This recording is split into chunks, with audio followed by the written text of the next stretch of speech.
Mobile မှာ RTS game တွေပေါ်ပေမဲ့များသောအားဖြင့် online pay to win game တွေကပဲနေရာယူထားလေးရှိပါတယ်။အဲ့လို pay to win game တွေကြားမှာတကယ်ဆော့ကောင်းတဲ့ offline RTS game တွေလည်းရှိနေပါတယ်။ဒီနေ့မှာတော့ pay to win မဟုတ်ပဲ offline ဆော့လို့ရမယ့် RTS 3 game ကိုပြောပြချင်ပါတယ်။ပထမဆုံးအနေနဲ့ PC ပေါ်ကနေ mobile mode ကိုရောက်လာတဲ့ Noka game ကနေစလိုက်ရအောင်ပါ။ mobile mode ကအကောင်းဆုံး RTS game တွေအကြောင်းပြောရင် Noka game ကမပါမဖြစ်ပါပဲ။ CD ဘေးတွေနဲ့ RTS General နှစ်ခုကိုရောထားတာကြောင့်စော့ရတာကွဲထွက်နေပါတယ်။အိမ်ထဲမှာ Story Mode ကိုစော့ရင်တော့ကို့အဖေကိုတက်ပြီး Noka ကိုထွက်ပြေးသွားတဲ့တစ္ဆာဖောင်းနောက်ကိုလိုက်ပြီးကလစားချရမှာပါ။ CD ဘေးတွေပုံစံဖြစ်တာကြောင့်ဒီထဲမှာ Resource Management ကိုအဓိကလုပ်ရပါမယ်။ Level တိုင်းမှာအဓိကချတဲ့အရာကတောင်ဟောကြီးဖြစ်ပြီးဒီတောင်ဟောကြီးကပဲကို့အတွက်အလုပ်သမားဖြစ်လာမဲ့ Villager တွေကိုထုတ်ပေးနေတာပါ။ Villager တွေကိုအခြေခံလိုအပ်ချက်တွေဖြစ်တဲ့စားစရာတွေတစ်သားတွေရှာဖို့အရေးဆုံးတာဝန်တွေခွဲပေးရပါတယ်။စားစားချင်းမှာ area အသေးလေးကနေစရတယ်ဆိုပေမဲ့လည်း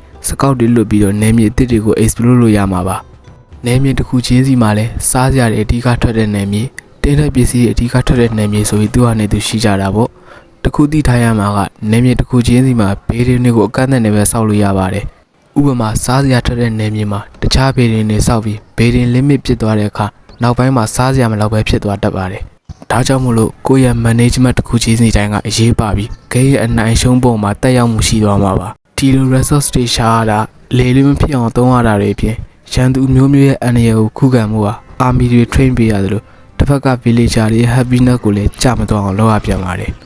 villager တွေရဲ့ happiness ကြသွားရင်လည်းတောင်ဟောဘက်ကနေလူဆက်ထုတ်တော့မှာမဟုတ်ပါဘူးဒါတွေအပြင်ကမှယာတီဥရုအပြောင်းလဲတဲ့ပုံမူတည်ပြီးတော့ပါအခက်အခဲတွေကိုရင်ဆိုင်ရတာမို့လို့စော့ရတာတော်တော်လေးခက်တဲ့အထဲတော့ပါပါတယ် single player mode မှာတော့ဒီလို management တွေလုပ်ရတဲ့အပြင်ကမှမြေပုံရဲ့တစ်ဖက်ချမ်းမှာရှိနေတဲ့ရန်သူတွေရဲ့စကန်ကိုတင်းဖို့ရ viewer တွေပါဆွဲရပါတယ်မြေပုံက resource တွေကိုလည်း enemy တွေနဲ့ပြန်လူရသေးတာကြောင့်ဒီ mode ကလည်းလွယ်ကူတဲ့အထဲတော့မပါပါဘူးနောက်တစ်ဂိမ်းကတော့ Operative Division indie developer တွေလက်စွမ်းပြထားတဲ့ game ဖြစ်ပြီးPC ဘောက General 0 hour game နဲ့ခက်ဆင်ဆင်တူပါတယ်။စော့ကြည့်ရသလောက်တော့လိုအပ်ချက်တွေရှိနေသေးပြီးအထူးသဖြင့်စစ်ပွဲတစ်ခုရဲ့ ammo speed ကိုမခံစားမိပါဘူး။ game play ကတော့တခြား RTS တွေနဲ့နည်းနည်းကွဲထွက်နေပြီး vehicle တွေကိုအဓိကသုံးပြီးတော့စော့ရမှာပါ။ player က commander vehicle တစ်စီးကိုအဓိကထိန်းချုပ်ပြီးကျန်တဲ့ vehicle တွေကို RTS mode မှာသွားရမယ့်နေရာတွေနဲ့တိုက်ခိုက်ခြင်းတဲ့ enemy တွေကို screen ကိုထောက်ပြီးအမိန့်ပေးရပါတယ်။ story မှာကတော့ mission ကပေးထားတဲ့ vehicle တွေကိုအသုံးပြုပြီးလမ်းမှာရှိနေတဲ့ power and boost တွေကိုကောင်းရင် objective တွေ complete အောင်ဆော့သွားရမှာပါ sky mesh mode မှာတော့ဘေးရင်းတွေ capture လုပ် unit တွေထုံရင်းနဲ့မြေပုံရဲ့တစ်ဖက်ချမ်းမှာရှိနေတဲ့ enemy တွေရဲ့စကန်ကိုသိမ်းရမှာပါ mobile indie game ဆိုပေမဲ့လည်း texture တွေ explosion effect တွေနဲ့ shadow တွေကတော်တော်လေးကြည့်ကောင်းတယ်လို့ vehicle movement ဘိုင်းတွေကလည်းသဘာဝကျပါတယ်ဒီ game ရဲ့ crap version တွေက upgrade ပေးတော့အကြောင်းလုံးဝစော့မရတော့ပါဘူးPlay Store ကဝယ်မယ်ဆိုရင်လည်းမြန်မာငွေကိုပန်းထားတာကြောင့်စားဘေးကအခွန်ခတွေနဲ့ဆို4000ခွဲလောက်ကုန်ပါပါ။ဝယ်ချင်တော့သူ့ထက်ကောင်းတဲ့ Company of Heroes ကိုသာစော့ကြပါ။ကျွန်တော် Telegram Channel မှာ First Campaign ကိုအပြည့်အဝစော့လို့ရမယ့် move version ကိုတင်ပေးထားပါတယ်။တကယ်လို့ဒီ game ကိုစော့ချင်ရင်လည်းကျွန်တော်စီမှာ mail တစ်ခုကို1000ခွဲနှုန်းနဲ့လာငှားလို့ရပါတယ်။နောက်တစ် game ကတော့ Throne 4ဒီကောင်ကလည်း PC ပေါ်ကနေ mobile mode ကိုရောက်လာတဲ့ game တစ်ခုပါပဲ။ဒီဂိမ်းထဲမှာတော့နေဘက်စခန်းတွေဆောက်ပြီးညပိုင်းမှာဝိတ်အလိုက်လာတဲ့ enemy တွေကိုပြန်လည်ခုခံရမယ် Tower Defense ပုံစံမှာစချင်းမှာဂိမ်းကပေးထားတဲ့ currency အနည်းငယ်ကိုသုံးပြီး main town hall ကြီးတစ်ခုရှေ့ထုတ်ပေးမဲ့ fan တွေနဲ့ defense တွေကိုစောက်ရပါတယ်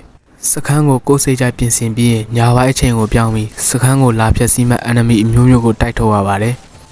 ဝိတ်တစ်ခုက enemy တွေကိုအကုန်ရှင်းပြီးရင်သူတို့စီကရလာတဲ့ရွှေတွေနဲ့ fan တွေစီကရလာတဲ့ရွှေတွေစုပြီး defense တွေစောက်upgrade တွေမြင့် army တွေထိုးရင်းနဲ့ဝေးတစ်ခုချင်းစီကိုစာပိုင်းလောက်သွားမှာပါ